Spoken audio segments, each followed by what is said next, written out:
അബ്ദു ഇദാ നളറ ഔസാഫ നഫ്സിഹി അല്ലഈമ, അവന്റെ നഫ്സിന്റെ വൃത്തികേടുകൾ വസഫുകൾ അവനൊന്ന് നോക്കിയാൽ പരിശോധിച്ചാൽ,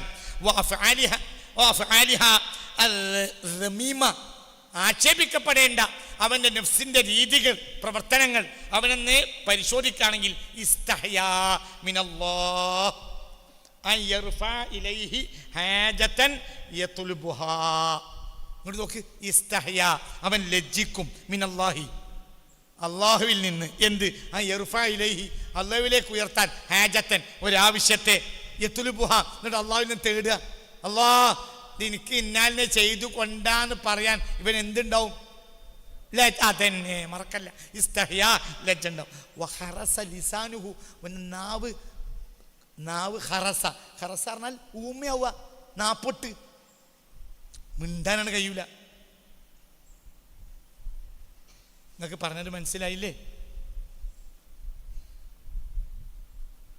ബാപ്പ പൈസ തന്നു അങ്ങാടി കച്ചവടം തുടങ്ങാൻ, കച്ചവടം പൂട്ടി കുതിര വിട്ട് നടന്നു. രണ്ടാമത്തെ ബാപ്പ പൈസ തന്നു, അതും പൊട്ടിച്ചു. മൂന്നാമസവും ബാപ്പ പൈസ തന്നു, പൊട്ടിച്ചു. പിന്നെ ബാപ്പാൻ്റെ അടുത്തല്ലോ ചോദിക്കൂല, ബാപ്പനെ കാണുന്നോർത്ത് മാറും. ബാപ്പാൻ്റെ അടുത്ത് പൈസ ഉണ്ട്, പക്ഷെ അന്തള്ള മകൻ പിന്നെ പോയി നിൽക്കൂല. ഇനി ബാപ്പ ആട്ടി പിടിച്ചു കൊടുക്കണം.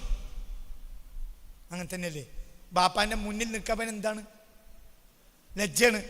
ബാപ്പ 3 വട്ട പൈസ തന്നത്,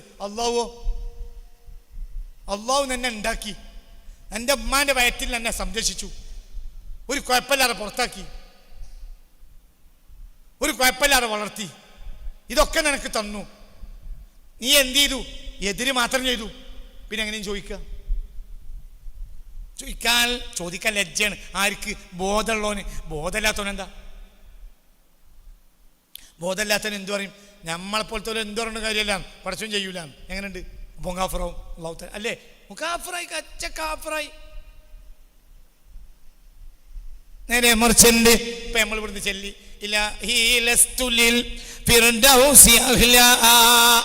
പഠിച്ചോനെ, സ്വർഗത്തിന് ഞാൻ അഹ്ലല്ല, അതിനൊന്നും ഞാൻ അവകാശമല്ല. സ്വർഗം ഒന്നും എനിക്കില്ല, ഞാനിന് മാത്രമൊന്നുമില്ല. സ്വർഗമൊന്നും ചോദിക്കാൻ ഞാനില്ല. സ്വർഗത്തിലൊന്നും എന്നെ കയറ്റാൻ പറ്റൂല, ഞാൻ അത്രയും വൃത്തികെട്ടവനാണ്. മനസ്സിലായില്ലേ? സ്വർഗത്തിന് മാത്രമൊന്നും ഞാൻ ഇല്ല. എന്നെ കയറ്റി സ്വർഗം തന്നെ വടക്കാക്കണം, അതിന് മാത്രമൊന്നും ഞാൻ ഇല്ല. മനസ്സിലായില്ലേ? തന്നെ. പക്ഷേ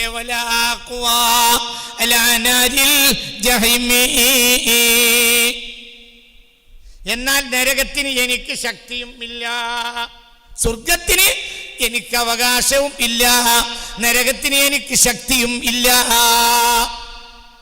അപ്പൊ തൗബ തരണം. അള്ളാഹു തൗബ തരട്ടെ. അതാണ് തൗബ. സ്വർഗത്തിന് അവകാശമില്ല എന്ന ബോധമാണ് തൗബ. നമ്മൾ അസ്തഗ്ഫിറുല്ലാഹ് 100 വട്ടം ചെല്ലുമ്പോഴത്തിന് നമ്മൾ മേലക്കണ് കയറി. മനസ്സിലായില്ലേ? അള്ളാഹിനോട് ഒരു ആവശ്യം പറയാൻ ഹറസ ലിസാനു, നാവിന് പറയാൻ കഴിയണില്ല. പോലീസ് പിടിച്ചു, പറയാൻ കഴിയണില്ല. പിടിച്ച അങ്ങനെ ഉണ്ടല്ലോ പെടല്. വേശ്യാലയത്തിൽ നിന്ന് വിളിച്ചു പറഞ്ഞു സൂപ്പർ മാർക്കറ്റിൽ നിന്ന് സാധനം വാങ്ങിക്കൊണ്ടേ കൊടുത്തു ഒരാൾ. അപ്പോഴത്തേനാണ് പോലീസ് റെയ്ഡ് ചെയ്തത്. ബനി പിടിച്ചു. പോലീസ് മാന്യനായ ചെക്കനാണ്, പക്ഷെ മിണ്ടാൻ കഴിയൂല. കാരണം വേശ്യാലയത്തിൽ നിന്ന് പിടിച്ചവരൊക്കെ വേശ്യപ്പണിയായിട്ടല്ലേ കണക്കാക്കുള്ളൂ. പിന്നെ മാനേജർ വന്നിട്ട് സാധനം കൊണ്ട് ബില്ലും അടക്കം വന്നു. ആദ്യം പറഞ്ഞുകൂടായിരുന്നു, പറയാൻ എന്തേ കഴിയാഞ്ഞു. മനസ്സിലായില്ല? വേശ്യാലയത്തിൽ നിന്ന് പിടികൂടി. അവിടെ ഒരു സാധനം കൊണ്ടുപോയി കൊടുക്കാൻ പ്ലംബിങ്ങിനെ പണിക്കുവരാ, പക്ഷെ പിടികൂടി. ഇനി അവിടെ പോലീസിനോട് പറയാൻ നിനക്ക് എന്തില്ല, ന്യായമല്ല. പിന്നെ ബാപ്പ വന്നു, മാനേജർ വന്നു. എന്നാ ആദ്യം പറയണ്ടേ? ഒരു പേര് അച്ചടിച്ചു വന്നില്ലേ? പോലീസുകാരൻ ചാടി. അങ്ങനെയാണെങ്കിൽ ഒന്നര പറഞ്ഞുകൂടായിരുന്നു. എന്ത് പറയാഞ്ഞു? പറയാൻ നാവിലങ്ങട്ട് കിട്ടൂല. തന്നെ അള്ളാഹിൻ്റെ മുന്നിൽ നാവ് കിട്ടണില്ല. കാരണം ആ ജാതി കേടിയാണ്. ഈ ബോധമാണ് നമുക്ക് ഉണ്ടാണ്ട്. അപ്പം അള്ളാഹു നമ്മളെ ഹൃദയത്തേക്ക് നോക്കി വിധിക്കും. തൊള്ളേക്കാണ് കിട്ടണില്ല. കാരണം എന്നോട് ചോദിക്കാനുള്ള അർഹത എനിക്ക് ഇല്ല. ഇതാണ് മൂമിന്. അതന്നെ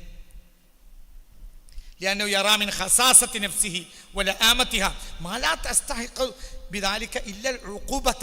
ശിക്ഷയില്ലാത്തൊരു അവകാശവും അവനില്ല. വത്തൊറുത ആട്ടിവിടലും.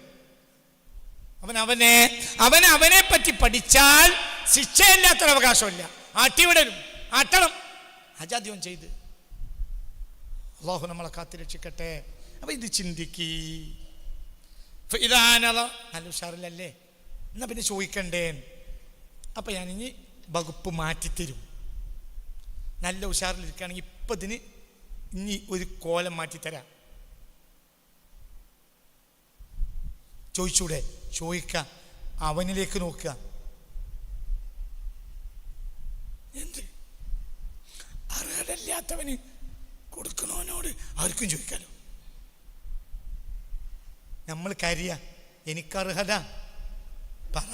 എനിക്ക് നിന്നോട് ചോദിക്കാൻ അർഹത ഇല്ല, നിനക്ക് എനിക്ക് തരാൻ അർഹത ഉണ്ട്. അപ്പം നമ്മളെ കാണുന്നതന്നെയല്ല, നമ്മളെ കാണുന്ന കരച്ചിലുകൊണ്ടാണ്. ആവശ്യം കാണുന്നത് അവരിലേക്ക് നോക്കിയാണ്. ഇല്ല കറമില്ല ഓ ജൂദിഹി ഓ ഇഹ്സാനിഹി ഓ ബിദ്ദിഹി ഓ റഹ്മത്തി. നീ ചെല്ലിക്കളാം, നീ ചെല്ല്. എന്ത് അല്ലാഹുമ്മ റഹംനി, അതാണ് പറഞ്ഞത്. അല്ലാഹുമ്മ റഹംനി യാ അർഹമർ റഹീമീൻ. ഈ അർഹമുർ റഹീമീനാണ്, ഞാനിന് അർഹനല്ല. ഓ അല്ലാഹുവേ റഹംനി. അർത്ഥം വെക്കടോ. അല്ലാഹുമ്മ അതിനൊക്കെ അർത്ഥം നിങ്ങൾക്കും അറിയില്ലേ? 3ാം ക്ലാസ് 4ാം ക്ലാസ് പഠിച്ചവർക്ക് അറിയാലോ. അല്ലാഹുമ്മ റഹംനി. അർത്ഥം വെക്ക്. അല്ലാഹുമ്മ, അല്ലാഹുവേ റഹംനി, എനിക്ക് നീ റഹ്മത്ത് ചെയ്യണം. ഇനി പറയണ്ട എന്താ, എനിക്കത് ആവശ്യമുണ്ട് എന്നല്ലേ പറഞ്ഞു. ഇല്ല, യാ അർഹമർ റഹീമീൻ, റഹ്മത്ത് ഏറ്റവും ചെയ്യണോനെ. അവൻ ഞാൻ ചോദിക്കണ ഇന്നെ നോക്കിയിട്ടല്ല, നിന്നെ നോക്കിയിട്ടാണ്. മനസ്സിലായില്ലേ? ചിന്തിക്കണം. നമ്മളിപ്പോൾ ഒരു ആവശ്യപ്പെടുകയാണെങ്കിൽ എന്തായാലും ഇത് നാളെ പണിക്ക് വരുമോ? നമ്മളെ തെങ്ങിന് തടഞ്ഞു തുറന്നിട്ടില്ല, അങ്ങനെയല്ലേ പറയാ? എനിക്ക് ആവശ്യമുണ്ടെന്നല്ലേ പറയാ? ഇത് അള്ളാഹിനോട് പറയണത് നിന്റെ സിഫത്ത്. അല്ലാഹുമ്മ റഹംനി, നീ എനിക്ക് റഹ്മത്ത് ചെയ്യണം. എനിക്ക് ആവശ്യമുണ്ടെന്നല്ല, യാ അർഹമർ റഹീമീൻ, നീ അർഹമുർ റഹീമീനാണ്. അപ്പൊ ചോദിച്ചത് അവനെ നോക്കിയിട്ടാണ്, നമ്മൾ നോക്കിയിട്ടല്ല. നമ്മൾ നോക്കിയിട്ട് ചോദിക്കാനുള്ള അവകാശം നമുക്ക് ഇല്ല. പറഞ്ഞത് മനസ്സിലായോ? ഇല്ലേ? വെറുതെ തലാട്ടണ്ട. പറഞ്ഞ മനസ്സിലായല്ലോ? ഇല്ലേ? മനസ്സിലായില്ലേ? അടുത്ത് ഇനി 2ാമത്തെ പത്തിൽ എന്താ? അല്ലാഹുമ്മ ഗ്ഫിർ ലീ ദുനൂബി യാ റബ്ബൽ ആലമീൻ. അല്ലാഹുമ്മ ഗ്ഫിർ ലീ ദുനൂബി, എൻ്റെ ദോഷങ്ങൾ പുറത്തുതരണേ. ദോഷം പുറത്തുതരുമെന്ന് ചോദിക്കാൻ പോലും അർഹത എനിക്കില്ല. കാരണം അതിന് മാത്രം ഞാൻ ദോഷം ചെയ്തിട്ടുണ്ട്. പക്ഷെ യാ റബ്ബൽ ആലമീൻ, എല്ലാവരെയും രക്ഷിക്കണോനല്ലേ? അവിടെയും എന്നെ കണ്ടിട്ടുള്ളൂ.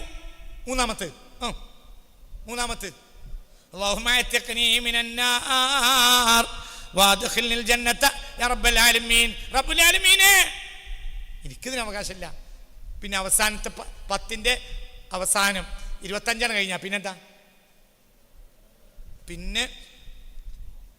പിന്നെ ഇതുവരെ നമ്മളെ മുന്നിലാക്കി ഓനെ പിന്നിലാക്കി. ഉഷാറിലിരുന്നാലേ പറയുള്ളൂ. ഉഷാറിലിരുന്നിട്ടെങ്കിൽ പറയില്ല. 1ാമത്തെ 10ലും 2ാമത്തെ 10ലും 3ാമത്തെ 10ന്റെ തുടക്കത്തിലും നമ്മളെ ആവശ്യം മുന്നിലാക്കിയിട്ട് അവൻ്റെ മഹത്വം പിന്നിലാക്കി. അവസാനോ നമ്മളെ പറയണനല്ല. അല്ലാഹുമ്മ ഇന്നക അഫൂൻ തുഹിബ്ബുൽ അഫ്വ. എന്നിട്ട് മെല്ലെ ഫഅഫ്വന്നി. അപ്പോഴത്തേന് നമ്മക്ക് നമ്മളെ ദോഷമൊക്കെ തിരിഞ്ഞു. പിന്നെ ആദ്യം അള്ളാഹിൻ്റെ സിഫത്ത് കുറച്ചാ, നമ്മളെ ആവശ്യം കൂടുതലാ. അവസാനം എത്തിയപ്പോഴോ അള്ളാഹിൻ്റെ സിഫത്ത് കൂടുതലാ, നമ്മളെ ആവശ്യം 25ന്റെ അവസാനത്തെ 10ന്റെ അവസാന ഭാഗത്ത് ഞങ്ങൾ എന്താ ചെല്ലേണ്ടതെന്ന് മുത്തുനബി സ്വല്ലല്ലാഹു അലൈഹി വസല്ലം. അപ്പൊ എന്താ മുത്തുനബി പറഞ്ഞത്? ഖുലു അല്ലാഹുമ്മ ഇന്നക അഫൂൻ തുഹിബ്ബുൽ അഫ്വ ഫഅഫു അന്നി. اللهم إنك عفو تحب العفو فاعف عني അല്ലാഹുമ്മ ഇന്നക അഫൂൻ തുഹിബ്ബുൽ അഫ്വ ഫഅഫു അന്നി. ഇതർത്ഥം ആദ്യം അവനാൻ്റെ കാര്യം പറഞ്ഞു, അവസാനം പിരിയാൻ നേരത്തല്ലേ കൂടുതൽ കാര്യം പറയണ്ട്, ഇപ്പം ആരും പറയാനില്ല. നമ്മളെ പൊളിച്ചിട്ട് തീർന്നിട്ടില്ല. ഇതൊന്ന് ചീത്തി ഒഴിവാക്കി ശുദ്ധീകരിച്ചാലല്ലേ ഓനോട് പോയി പറയാൻ പറ്റുള്ളൂ. നിങ്ങൾക്ക് പറഞ്ഞത് മനസ്സിലായോ? വൈകുന്നേരത്തെ വണ്ടിക്ക് പോകാനുള്ള പൈസ ഇല്ലായിട്ട് പ്രഭുവിൻ്റെ വീട്ടിൽ പോയി. എങ്ങനെ പോയത്? കക്കൂസിൽ മലിനത്തിലാകെ പരണ്ടു പോയി. അപ്പം ആട്ടി. അപ്പം പുഴയിൽ വന്നിട്ട് കുളിച്ചിട്ടും തീരുന്നില്ല. 4 മണിക്ക് വണ്ടിയാണ്, 3 മണി വരെ കുളിച്ചു. പിന്നെ ഇപ്പം എന്താ പോയി പറയാ? പിന്നെ ഇനി ഒന്നുമില്ല, 4 മണിക്ക് വണ്ടിയോ ഇനി എന്തേ ഉള്ളൂ. അപ്പൊ നമ്മളെ കുളി തീർക്കാൻ അവിടെ ഇനി നേരല്ല. പിന്നെ എന്ത് പോയി പറയാ? മലയാളിയെ, നിങ്ങൾ ആർക്കും കൊടുക്കുന്ന ആളല്ലേ, എനിക്ക് വണ്ടിക്ക് പോകാനുള്ളതാണ്, അത്രയും ഞാൻ പറയുള്ളൂ. മലയാളിയെ, നിങ്ങൾ ആർക്കും കൊടുക്കുന്ന ആളല്ലേ, നിങ്ങൾ ആരും പരിഗണിക്കുന്ന ആളല്ലേ. അതായത് എൻ്റെ കുളി തീരാൻ ഞാൻ അവിടെ നേരല്ല, റമളാൻ തീരാണ്, എൻ്റെ കുളി തീരൂല. കാരണം എനിക്ക് കുളിച്ചാൽ തീരാത്തത്ര ദോഷം ഞാൻ മക്കളെ ചെയ്തിട്ടുണ്ട്. അപ്പൊ പിന്നെ നമ്മളെ ആവശ്യം ബാക്കിലാക്കി. പിന്നെ എന്ത് ചെയ്തു പറഞ്ഞു? മുതലാളിയേ വല്ലതും തരണേ, 4 മണിക്ക് വണ്ടി ഉണ്ടേന്നാ രാവിലെ പറഞ്ഞു. പോടാ മലത്തിൽ മുങ്ങിയോനെ തന്നെ ആട്ടി. പിന്നെ അവസാനം വന്നു 3 മണിക്ക്, 4 മണിക്ക് വണ്ടിയാ. അപ്പൊ എന്ത് പറഞ്ഞു? കുളിച്ചു, പക്ഷെ ഇപ്പോഴും എന്തായിട്ടില്ല, മണം പോയിട്ടില്ല. ഇനിയും 4 സോപ്പ് വാങ്ങി കുളിക്കണം. അപ്പൊ എന്ത് പറഞ്ഞു? മുതലാളിയെ, നിങ്ങൾ ആർക്കും കൊടുക്കണവനല്ലേ, നിങ്ങൾ കക്കൂസിക്കണവൻ ദാനം ചെയ്യുന്നവനല്ലേ, നിങ്ങൾ എന്തൊരു നല്ല മനുഷ്യനല്ലേ, എനിക്ക് പോണ്ടിയിരുന്നു ഇത്രയേ ഉള്ളൂ. അല്ലാഹുമ്മ, അതൊക്കെ ഒന്ന് ചിന്തിച്ചു നോക്കാം. അവിടെ ആവശ്യത്തിലല്ലേ ഉള്ളൂ. അല്ലാഹുമ്മ ഇന്നക അഫൂൻ. ഇവിടെ ഇന്ന് നമ്മൾ ആവശ്യം പറയണില്ല, പക്ഷെ അതിൻ്റെ ഉള്ളിൽ നമ്മൾ ആവശ്യം കയറ്റി. അല്ലാഹുമ്മ ഇന്നക അഫൂൻ, നീ മാപ്പ് കൊടുക്കുന്നവനാണല്ലോ അല്ലാ. തുഹിബ്ബുൽ അഫ്വ, മാപ്പ് കൊടുക്കുന്നത് വലിയ ഇഷ്ടമുള്ള ആളല്ലേ അല്ലാ. അപ്പൊ പറഞ്ഞൊക്കെ അള്ളാനെ പറ്റി. ഫഅഫു അന്നി, എനിക്ക് മാപ്പ് കിട്ടിയാൽ തെറ്റുണ്ടായില്ല. അടിമയെ പറ്റി മനസ്സിലാക്കി ആട്ടപ്പെടാൻ മാത്രമേ അവനുള്ളൂ. അവനെ പറ്റി ചിന്തിച്ചാൽ അവൻ അള്ളാഹുവിലേക്ക് കൈനീട്ടാനുള്ള യോഗ്യത ഇല്ല. മനസ്സിലായില്ലേ? ചിന്തിക്ക്. ഇനി പറ, അല്ലാഹുമ്മ അർഹംനി യാ അർഹമർ റഹീമീൻ, അല്ലാഹുമ്മ അർഹംനി യാ അർഹമർ റഹീമീൻ, അല്ലാഹുമ്മ അർഹംനി യാ അർഹമർ റഹീമീൻ. ബാക്കി ദുആന്റെ മാസമാണ്, ബാക്കി നാളെ പറയും. അത് ദുആക്ക് വേണ്ടി നമ്മൾ ഒന്ന് പഠിക്കുക. അല്ലാഹു നമ്മളെ നന്നാക്കി തരട്ടെ, അല്ലാഹു നമ്മെ നന്നാക്കി തരട്ടെ, അല്ലാഹു നമ്മെ സ്വാലിഹ്യങ്ങളിൽ പെടുത്തട്ടെ, അല്ലാഹു നമ്മളെ മുത്തഖ്വീങ്ങളിൽ പെടുത്തട്ടെ.